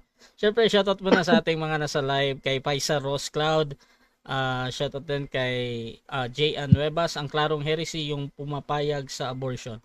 Shoutout din kay Lubiniel Soto, ang maliwanag dyan, nakikimarites lang si Denmark. Shoutout din kay Paisa Cloud, Pope Heresy Blessing for LGBT Relationship. Shoutout din kay Raymond Gailo, ang concern ko parang doble boses nila. Shoutout din kay Sanchez Green. Hindi ko pwedeng banggitin to. At kay Sanchez, eto na nga. J-Lags mga kapatid. Kaibigan ko to. Sabi niya, hahaha, daldal mo pala out of topic Denmark. Shoutout din kay Sanchez Green. At Brother James, malaking shoutout sa iyo bro. At sa iyong family syempre. J.N. Nuevas, ikaw naglatag sa apparition nga. Shoutout din kay Reme Diretso sa palagay. Saan ba yun? Sa palagay mo ikaw may kwenta. Shoutout din dito mga kapatid sa ating nasa live kay Christopher Bernabe. Tawag na ako ng 911 kay Denmark. Bugbog na naman.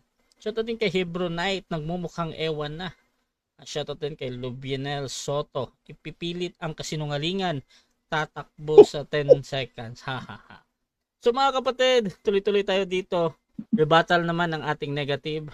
Again mga kapatid, sa mga bagong pasok dyan sa ating live, ang ating topic ngayon ay patutunayan ng ating affirmative na lahat ng Second Vatican Council popes ay heretics and schismatics mga kapatid.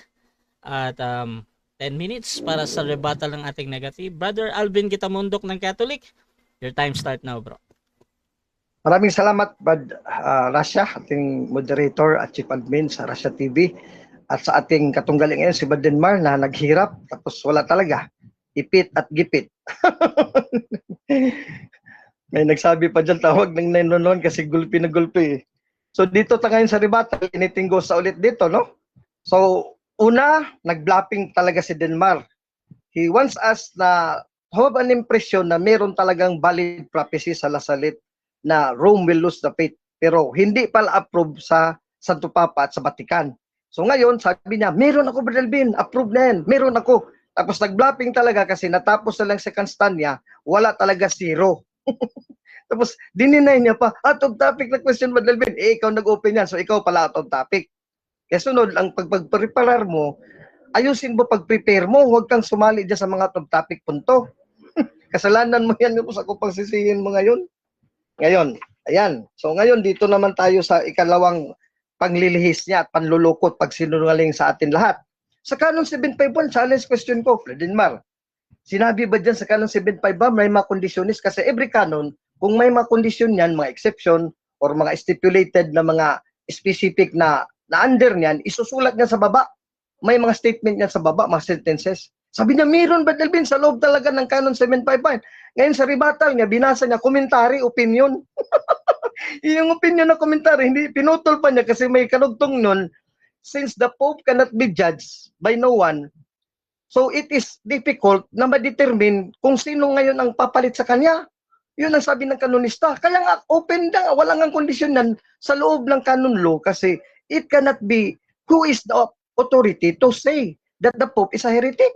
Magkukonsilyo pa ang Santo Papa at mga obispo. Meron bang Papa na nakonsilya ng Santo Papa at obispo tapos na-deklara sa simbang katoliko, ex-katedra, na heretic? Wala. Schismatic? Wala. Apostate? Wala. Pati si Pope Francis? Wala. So ibig sabihin, lang 5 popes after the Second Vatican Council, hindi yung heretical popes. Napabulaanan kita, Denmar. Napabulaanan kasi bulaan ka mga daldal mo makasinungalingan. Wala po diyang kondisyon. Yung kinuot mo, nga komentary yan, komentary. That is an assumption. assumption non probata, it is a possibility. Pero, yes, because a pope can also possibly teach heresy, but not ex cathedra. Iba yung ex cathedra. Ex cathedra, mag-teach ng heresy, sasabihin ng kanonista. Walang ganun. Alam na mga obispo at mga kanonista, if a pope says ex cathedra, it is an infallible teaching. Matthew 16:18-19, guaranteed by the Lord. Matthew 28:19-20. Nagtanong ka, saan ang Papa doon? Out of topic ka na nga eh. Matthew 16:18-19. Hindi mo nabasa sa Isaiah 22:21-22. Supalpal ka dyan eh. Butata ka. O Galatia 2. Hindi mo nabasa sa taas, Galatians 2:7-9, that Paul respected Peter. Mas mataas pa sa una pa si Peter kay Paul eh. Alam ni Paul, binigyan si Peter ng susi ng langit. Matthew 16:18-19. So nakiisa siya doon. Latecomer si Paul eh. Anong sinaway ni Paul kay Peter? Yung hypocrisy ni Peter, pero ang aral ni Peter, sinaway ba? Sa Acts 15:7-10? Hindi. Kasi si Peter na una nagturo, si Paul nga walang alam. Kinonsulta kay Peter, si Peter nag-decide. O ito, ang mga hintil, tanggapin na natin. O, kasama na yan sa Acts 10 at Acts 11, makain na lahat ng mga pagkain na bawal ng Old Testament. O, so who infallibly told the doctrine, the dogma of the church, it was Peter, not Paul. O, yung hypocrisy lang, yung si naman, pwede naman. Ikaw nga, pwede yung kung anong ginawa mo dyan ng mga kasalanan, pwede kang sawayin ng kahit sino eh. Hindi ba pwede tayo masaway sa ating kasalanan, ating hypocrisy ng kahit sino? Kahit pa nakakabatang kapatid natin, pwede.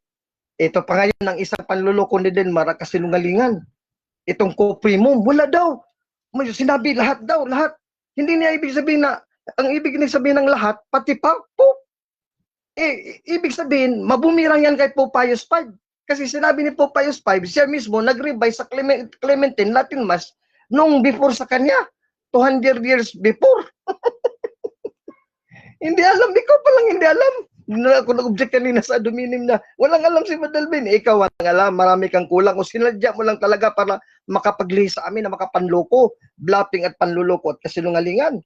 Sabi dito, Pope Pius V in Cuprimum states, whereas amongst other decrees of the Holy Council of Trent, we, so kasamang Papa, charged with revision and reissue of the sacred books, to wit, the Mass, the Catechism, the Missal, and the Breviary.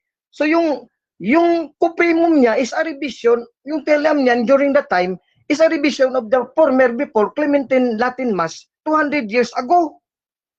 Oh, tapos siya, bamanatan ng kasunod sa kanya, na lahat, pati yung Papa kasunod ko. Wala siyang sinabi, Papa kasunod ko. Kasi siya nga, nag-request ka ng Santo Papa narito, nauna pa sa kanya. Madali yan maintindihan, ni-review nyo lang ang video na to. Only the chief apologist can say clearly and with articulation. Sa mga aral na ganito, kay takot na takot sa akin dyan si Mr. Sino ng Davao. Narating na lang sa suntukan, kaya ayaw man sa debate, di kumbatin na lang, ayaw din, takot din. Kaya hindi kayo makakatindig sa akin dito. Kahit yung taga Leyte na traditionalist, na pari siya, nilusob ko doon, nagtago. Sabi daw, nandun sa Amerika, nandyan lang pala sa Leyte, nagtago sa bahay. Hindi na talaga mapabulanan to. Ito, dagdag pa. Father Jungman says, with regards to Cuprimum, some real changes in the 16th century in the rubrics and in the text of the Missal of Pope Pius V mismo have resulted in certain instances from papal orders such as Pope Urban VI. So Urban VI pala, nag-change na sa TLM ni Pope Pius V. Another Pope, Pope Clement XII, nag-change din, nagdagdag din sa rubrics. Pope Leo XIII and Pope Pius X. Tingnan mo, 5 pa sa to Papa, hindi pa kasama si Pope Paul VI at Pope John XXIII, Pope John Paul II at yung 5 popes na sinabi mo na heretical. Muntakin mo, nanluloko ka din mo, ikaw ang walang alam dito eh. Dapat magpakonsulta ka sa akin because I am your chief before. You came back to the Catholic Church, if di ka na sana. Bakit hindi ka nakonsulta? Chief, pwede natin matanong sa'yo kung anong ibig sabihin ng traditionalism. Tama ba itong interpretation na sa Cuprimum? Masagot kita, gumawa kami ng libro nito. Ikaw nga, wala kang nasulat dyan. Puro lang paninira sa Katoliko. Pope Paul VI said in his Missale Romanum, napakaliwanag dyan, no? Sacred Congregation of Rights Decree, Dominici Restrictiones, February 9, 1951, he has the right through the office of the papacy and the magisterium to make such revision sa ginawa ni Pope Urban VI after Pope Pius V, ni Pope Clement XII, Pope Leo XIII, at Pope Pius X. Mantakin mo maliwanag dyan. Tapos sinusunugan ni Pope Pius XII. Mediator de 15, hindi mo ito natutulan kanina. It follows from this that the sovereign pontiff, the Pope alone, enjoys the right to recognize and establish any practice touching the worship of God, to introduce and approve new rites, as also to modify those he judges to require modification. Kaya mali mong pag-intindi mo sa Cuprimum ni Pope Pius V in the 16th century. Kasi hindi mo in context sa lahat ng papa sa Roma hanggang ngayon. Hindi pa nga dumating sa post-conciliar Second Vatican Council popes, may mga papa na nag-revise kay Pope Pius V. Nagkamali din yon si Pope Urban VI, Pope Clement XII, Pope Leo XIII, o Pope Pius X. Denmer, bagsak na bagsak ka talaga dito. Sa lahat ng debate, humina ka ng humina eh. Humina ka ng humina. Kung akong ang kalaban mo palagi kang nabugbog, grabe na pagkabugbog. Dito, aksidente na talaga to, wasak na talaga. Kawawa ka talaga din.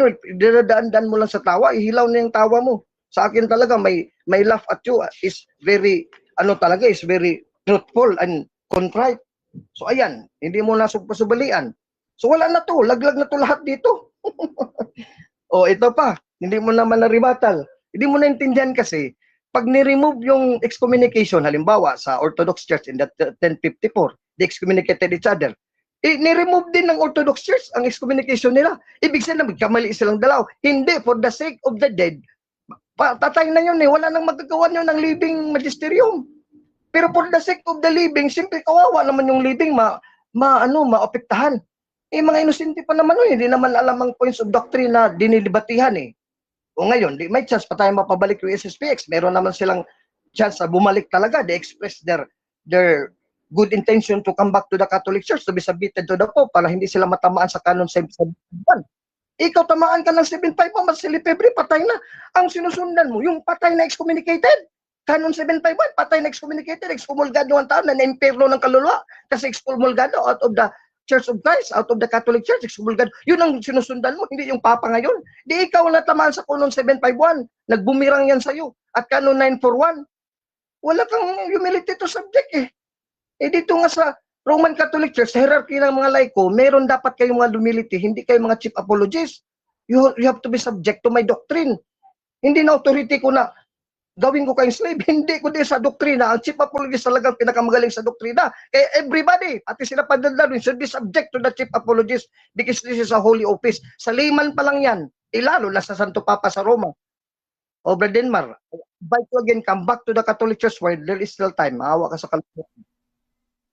Okay, so dyan nagtatapos ang rebuttal ng ating negative at dako tayo sa 7 minutes na second cross ng ating affirmative sa negative. Brother Denmar ng SDA, 7 minutes bro. Your time start now.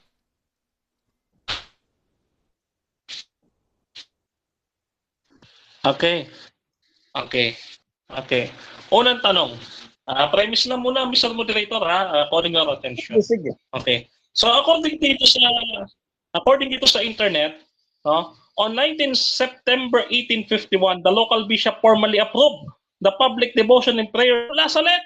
On the August 21, 1879, Pope Leo XIII granted a canonical coronation to the image now located within the Basilica of Our Lady of La Salette. Tanong, may nabasa ka ba dito sa aking reference na ni-reject o din-approve yung apparition o inaprubahan ang nabasa ko dyan? The local bishop na nag-approve does not represent the Pope and the whole magisterium of the Catholic Church. Ang punto natin kanina kung approve sa Vatican, hindi approve sa Vatican kasi wala pang approval. So hindi pa yan approve. Tapos sinusundan mo dyan, sabi mo out of topic, tapos binalik mo na naman ngayon yung out of topic na punto mo. Sino ka dyan? Next question. Sa madaling salita, mali yung approval ng inyong local bishop na nakasulat dito? Yes or no? Sagot, ang devotion ng approval dyan, hindi yung prophecy mismo na Rome will lose the faith. Dito ka naman na-list at nawala. Huwag mo kaming lukuhin. Ang approval dyan, yung devotion sa Mama Mary. Pero yung prophecy na Rome will lose the faith, hindi approve. Kaya sabi ko, zero ka eh. Out of topic. Next question. Sige. Okay, next question. Ulitin ko yung tanong. So, mali ba yung approval ng local bishop dito Mali ba o tama? Sagot. Mali kung ibig mong sabihin approval to the prophecy na false prophecy kasi Rome did not lose the faith. Pero tama kung approval lang sa debosyon ni Mama Mary. Kasi ako devoted po ako ni Mama Mary. At I also believe Lasalet is Mary talaga. Ikaw protestante ka eh. You are a schismatic, heretic, and an apostate. Kaya wala kang karapatan dyan at topic pa. Sino ka ulit? Okay, Next question. sabi mo, naniniwala ka sa Our Lady of Lasalet. Paki-confirm nga sa amin, naniniwala ka ba talaga? Yes or no? Yes, sa devotion to Mama Mary, her personality. Pero kay Mirod, itong babae who claims to be a prophet na Rome will lose the faith, walang approval sa Vatican kaya hindi ako maniwala dito. I have the right.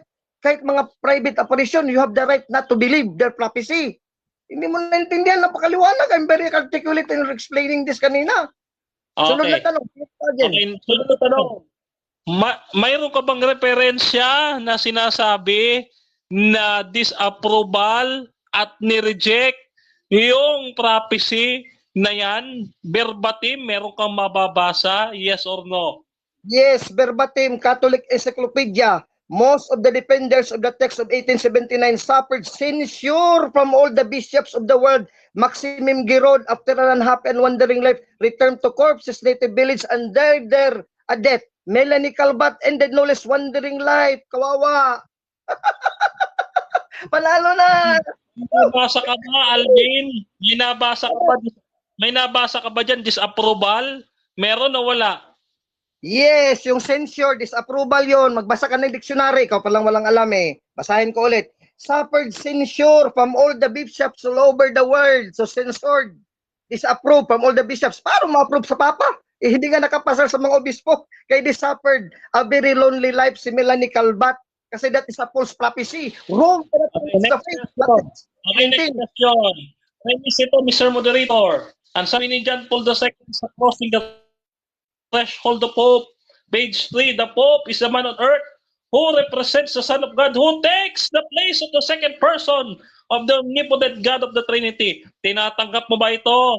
Yung pagkiklaim ni John Paul II na he takes the place of the second person of the Trinity, yes or no? Yes, based on St. Paul's Galatians 4:14, you accept me like an angel of God, like Jesus Christ Himself, Alter Christos, mismo si Kristo, Galatia 4:14, hindi mo alam ang Biblia.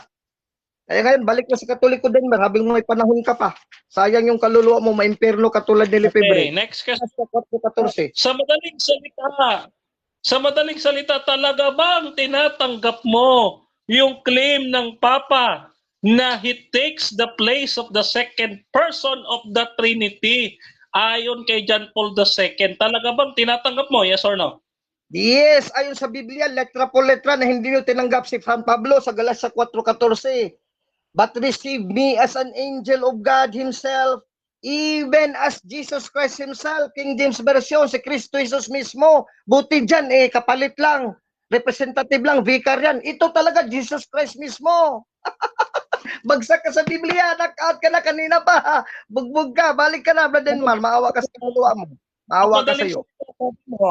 Sabi mo, the Pope is Jesus Christ Himself. Ayan ba talaga ang stand at position mo, Bro Alvin? Yan ba talaga? Yes or no? Sagot, yung kinote mo dyan, vicar pa nga representative of the second person. Kay St. Paul, mas Time stop muna, Brother Alvin, ha? Brother Denmar, anong objection mo na, bro? Objection ko, Mr. Moderator, ang tanong ko ay nando sa Galatia 4 na kanya sinitasan. Sabi ko, talaga bang ang posisyon niya na ang Pope is Jesus Christ Himself according sa sinasabi niya kaninang posisyon or stand niya, yes or no? Yes Hindi or dito no, sa referensya ko. Oh. Thank you. Bro Alvin, ready ka na bang magsagot ng yes or no or magka-counter object ka muna? I answered yes, moderator. Yung dalawa tinanggap ko, yung quotation na sa Galatia 4:14. I'm explaining during the time, sumapaw siya Okay, So bro. I'll proceed, moderator. Proceed 20 seconds, bro. Yes, proceed. Yes. Kasi yung quotation niya, mas magaan pa yun kay represents the second person of the Trinity, Jesus Christ, Matthew 16:18. Yun yung Vicarious Christi, Vicarious Filii Dei. Pero dito naman, Galatia 4:14, mas grabe to, pero hindi mo tinanggap. Galatia 4:14, tulad lang ng hell ng Diyos mismo, tinanggap nyo kami. Tapos si Kristo Jesus mismo, Next ayun question. yung sagot dito, Galatia 4:14. Next Next question. question.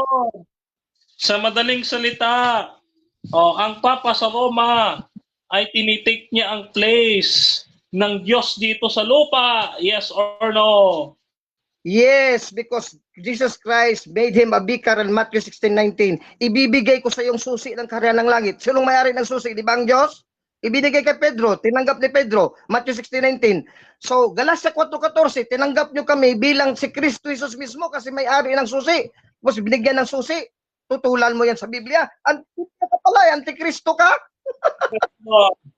Babalikan natin yung sinabi mo Matthew chapter 16. 7 minutes time. Okay, so dyan nagtatapos mga kapatid ang second stage ng ating debate. Bago natin puntahan ang ating final conclusion, syempre shoutout muna kay Marvin de los Reyes, Kabeltes, Bilib Jud ko kang bro Alvin Gitamundok kung pautukay lang. God bless you bro, at kay Denmar na din, sana pairalin ang pagpakumbaba kung nagkamali ng unawa sa church documents. Shoutout din kay June Reyes. Ang estilo ni Gitamundok ay hawig na hawig ni Erwin de la Cruz, Boy Gigil, at halatang may pagka-iyamot kay Denmar. Shoutout din kay June Reyes. Ito yung kanina na. Shoutout din kay Lobniel Soto. Madadala na to si Denmar sa debate kay Boss Alvin. Aayaw na to sa susunod. Sabi naman ni Paiser Rose Cloud, naghingi na nga ng tawad tapos gusto mo pa i-deny. Ha, lol, ayaw mo sa ginawa ni Pope John Paul. Shoutout din kay J. Nuevas, SDA, way to hell, approve the abortion. Shoutout din kay Raimundo Gailo, kay J. Nuevas, napatunayan ba puro nga lang laway yung kakampi mo? Shoutout din kay M.A. Alfonso, SDA versus RCC, listening only. Hebrew Knights, ibig sabihin ba failure ang kamatayan ni Jesus sa krus dahil kailangan kayo para maligtas? Nakakahiya naman kay Jesus. Shoutout din kay Winnie Staris, in fairness, good job sa dalawang debaters tonight. Shoutout din mga kapatid kay okay. So mga kapatid, dako tayo sa ating final conclusion. Mauna si negative dito at mahuhuli si affirmative. So bibigyan ko ng 5 minutes si Brother Alvin sa pagtutol na ang lahat ng Second Vatican Council Pope ay heretics and schematics. Your time start now, bro. Maraming salamat, Badras. Last 5 minutes conclusion na to. So review ko na lang dito ang mga malaking mga kamalian na ginawa ni Dong Nenmar dito sa debate namin. Yung talagang iniisip niya at gusto niyang gawin ang paglilihis, no? Pagsisinungaling at pagluloko sa atin. For example, Canon 751, komentary lang pala sa kanya, hindi pala sa loob. Kanina sa tanong ko, nasa loob ang kondisyones, sabi niya nasa loob. Meron akong prueba. Natapos na lang ang rebuttal, wala. So ibig sabihin, doon pa lang laglag. Isa na yon. Pangalawa, mas malaki pang pagkalaglag niya. Kasi Cuprimum nag-quote. Tapos dito pala, na-discover ko sa Cuprimum pala, mismo si Pope Pius V nagsabi na nag-revise din siya ng una sa kanya. Tapos pagkamatay ni Pope Pius V, may nag-revise din, 4 na Santo Papa. So na-revise talaga. So hindi, mali palang pagkaintindi mo na hindi pwede ma-revise. Ayan, laglag. Bakit? Ano ba talaga ang dahilan, no? Bakit na ganyan ang nangyari rito sa misa sa Simbahang Katoliko? Kasi sa Article 58 dito, napakaliwanag, it follows from this. Mediator Day by Pope Pius X, it follows from this. That the sovereign pontiff alone, the Pope alone, enjoys the right to recognize and establish any practice touching the worship of God, to introduce and approve new rites, Mediator Day, Pope Pius X, Article 58, to introduce new rites, and also to modify those he judges to require modification. So lahat ng Papa may karapatan, mula kay Pedro hanggang sa last Pope, pati si Pope Francis, kung i-revise niya ang misa, pwede. So mali yung pagkaintindi mo sa Cuprimum. Ang sabi nun ni Pope, na yung mga hindi pope, na mga baba sa pope, mga obispo, singularly, individually, mga pari, at lalo na mga protestante na lumabas sa simbang katoliko tulad mo sa Sabadista. Wala naman kayong rito eh. Bantayan nyo mga kapatid kong mga listeners and viewers. Sabi niya, mga protestante daw, mga sa demonyo. Ikaw ano ka ba? Sabadista ka? Sa demonyo ka pala. Diyan sa record, i-review nyo. Nabantayan ko eh. So Denmar, sa demonyo ka ngayon ang status mo. Bumalik ka sa katoliko. Please humble yourself. Come back to the Catholic Church. No? Kaya nga, nagdidebate ka because this is always granted by God na makipagdebate ka sa chief apologist para naway, masaway ka later in the future. Kung hindi mga yung gabi, babalik ka sa simbang katoliko with tears in your eyes, be repentant. Huwag kang masyadong mag-pride. Bumalik ka. Kung nakuri ka, magpakumbaba ka, Brother Alvin. Yes, chief, talo mo ako. Babalik na ako sa katoliko. Decide now. Huwag na papabukas-bukas. Huwag kang magtupatumpik-tumpik. Kaya mali pala talaga ang pagkaintindi mo. So ayan, laglag ka. Ngayon, dito sa Lefebvre. Lefebvre was excommunicated when you excommunicated outside of the Catholic Church. Kahit bawiin pa yan ng mga later pope, wala nang magagawa kasi patay ka na. Anong dahilan na binawi? Kasi para sa mga buhay. Ito rin, hindi alam to ng maraming CFD eh. Para sa mga buhay, para makabalik pa ulit sila, kaya tinanggal na. Kasi excommunicate mo naman yung mga anak, mga bagong pari ngayon. Kawawa naman. Hindi naman alam ang issue. They are now subject to the Pope. Loyal na sila kay Pope Francis, Pope Benedict XVI. So tinanggal naman yun ni Pope Benedict XVI ng excommunication na ginawa ni Pope John Paul II. Yun yung kapangyarihan ng Papa ng Roma. In-excommunicate ng previous Pope. Ako ngayon ang Pope, pwede kong tanggalin yun. Hindi mo pala alam, for the sake of the living, para for salvation. For kaligtasan. Gusto mo pala, may imperno lahat ng tao. Yeah, Denmar, wala ka talaga dito. Kahit anong daldal mo dyan sa last 5 minutes mo, wala na, hindi mo na mabawi ito. No? Wala ka na patunayan sa 5 posts, nagturo ng heresy. Kasi ang pagpatunay mo dyan, it should also be proclaimed by the Pope and a council na heretical talaga. Yung inaccused na heretic, sila Formosos, Liberius, etc. Hindi nga yun dineklara ng magisterium eh. Mga protestante lang gumamit ng argumento. Ito, nagturo ng heretic. Ito na mga papa, nagturo ng heretic. Who says? Mga protestante lang nagsabi. So, opinion nyo lang yan ni Martin Luther, ni Denmar. Opinion nyo lang yan. Wala kang patunay. You have to prove your assertion. Otherwise, fallacy of non sequitur, it doesn't follow. Fallacy of assumption non probata. You only assume that heretical popes itong 5 after the Vatican Council II.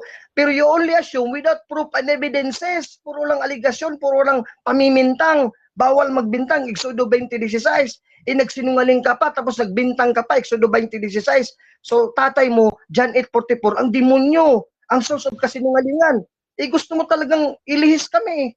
Manloko dito magsinungaling. Mantakin nyo sa tanong ko, ipipilit mo bang yung pagkasinungaling? Sakit mo, yes. Ipipilit mo talaga yung argumento mo na sinungaling. Lanta dito. So, paano ka ngayon dyan? Bugbog ka talaga dito, Brother Mar, wala ka na magawa. Ako pa sa'yo, minutes. Be repentant, come back to the Catholic Church where there is still time. Okay, so dyan nagtatapos ang final conclusion ng ating negative. At dako tayo sa final conclusion din ng ating affirmative sa kanyang topic na patutunayan na lahat ng Second Vatican Council, popes ay heretic and schismatics. Your time start now, bro. Okay, yan. So, isang magandang gabi po sa ating lahat mga kapatid. No? Ayan. So, dito po mga kapatid ay makikita natin 3 beses natin tinanong si Alvin. 3 beses po natin siya tinanong si Alvin kung talaga bang agree siya na tinitake place at si Jesus mismo ang Papa sa lupa. Ayon sa statement ng Papa, nakakalungkot mga kapatid, 3 sunod-sunod na yes.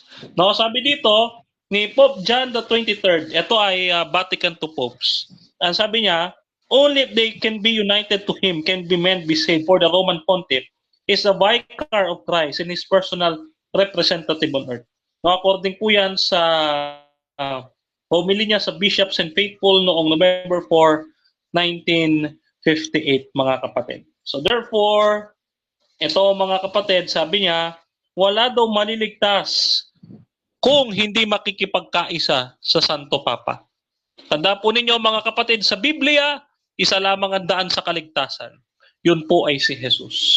No? At sabi naman ni Pope Paul VI, the successor of Peter is the sweet Christ on earth to whom is owed filial love and obedience, because he who will disobedient to Christ on earth, who stands on the seat of Christ in heaven, will not share in the fruit of the blood of the Son of God, for he is the head and the principal of the faith.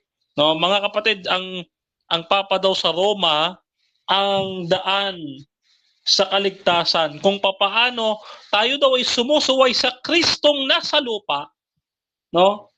At ulo ng iglesia, ay hindi daw tayo maliligtas. Nakalulungkot mga kapatid yung posisyon ni Alvin. No? Bakit? Kasi ito palang kanyang pope, nagkiklaim talaga na siya ay si Jesucristo mismo na tagapagligtas. No?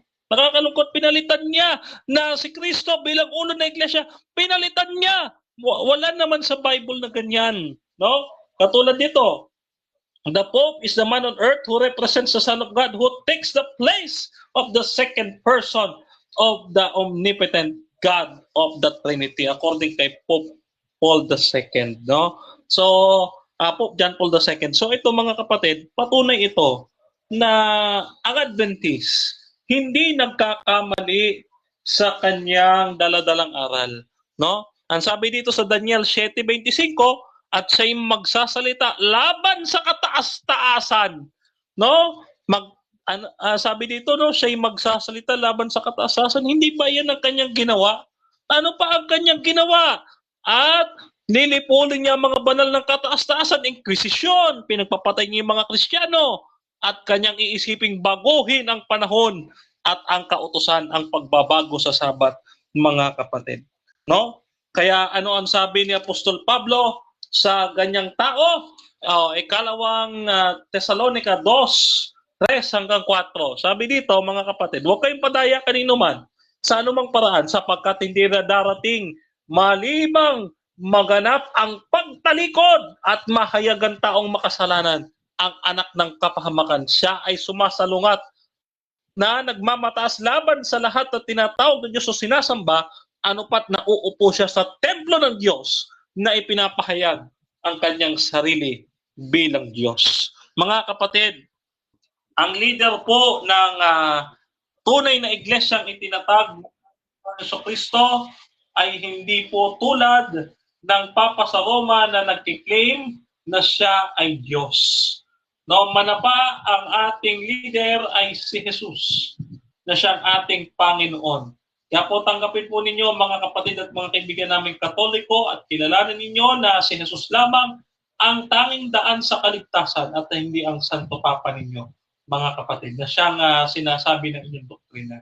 Wala po yan sa Biblia at kayo po ay welcome sa tunay na pananampalatayang itong Adventista na nakasulat po sa Biblia.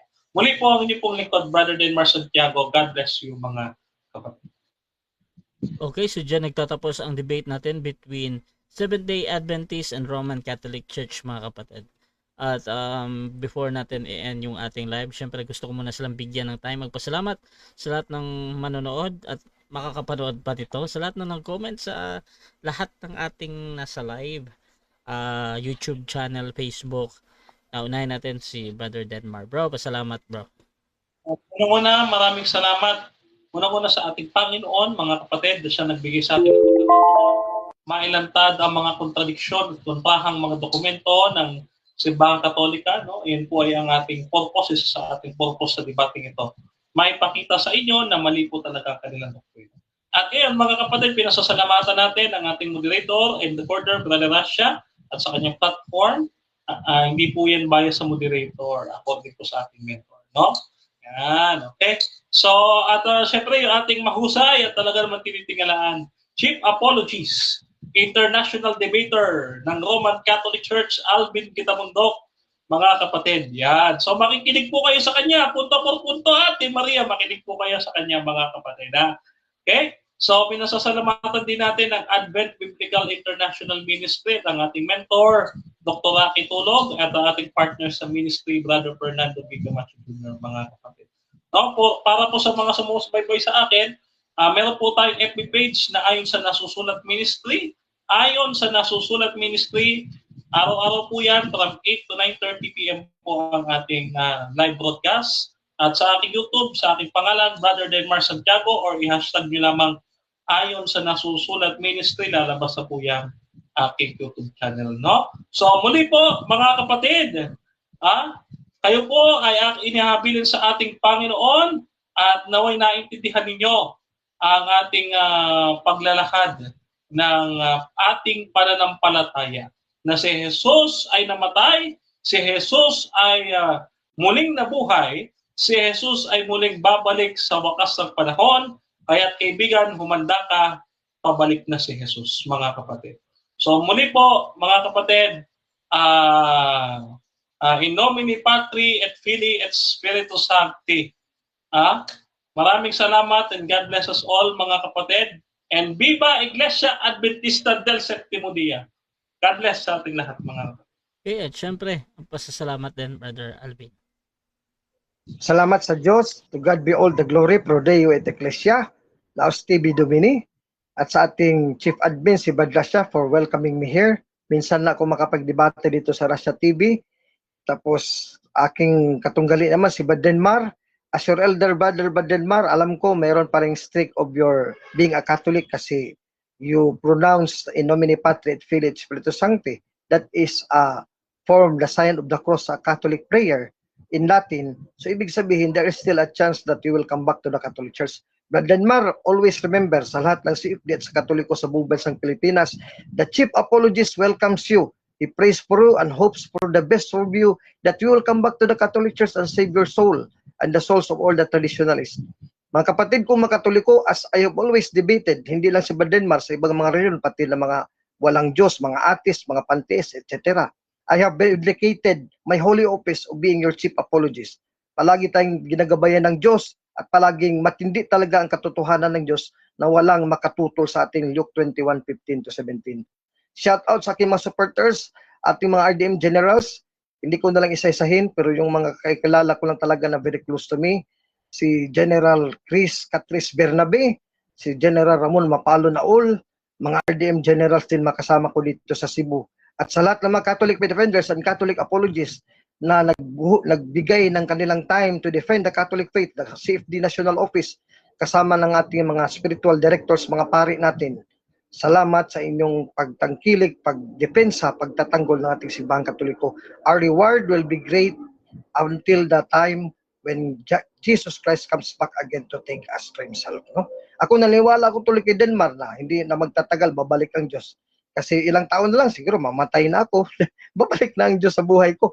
So I am prepared already until this night. I'm already prepared. I hope every Catholic will be prepared to face Jesus on Judgment Day. Praise the Lord. Glory, hallelujah. Good night. God bless. Hanggang dito na lang, Brad Rasha. Salamat sa iyo, Brad Rasha. Okay, Rasha TV, gusto din mo pasalamat sa lahat ng sponsor at lahat na naniniwala sa atin pa din. Ayan, maraming salamat mga kapatid. Please subscribe yung ating YouTube channel, Rasha TV mga kapatid, dahil naka-live din tayo doon at dito sa ating Facebook, Rasha TV, Rasha Vista mga kapatid. Dito ako laging nagla-live sa profile ko. You can follow me mga kapatid. Huwag lang kayong mag-add dahil puno na talaga yung friends ko.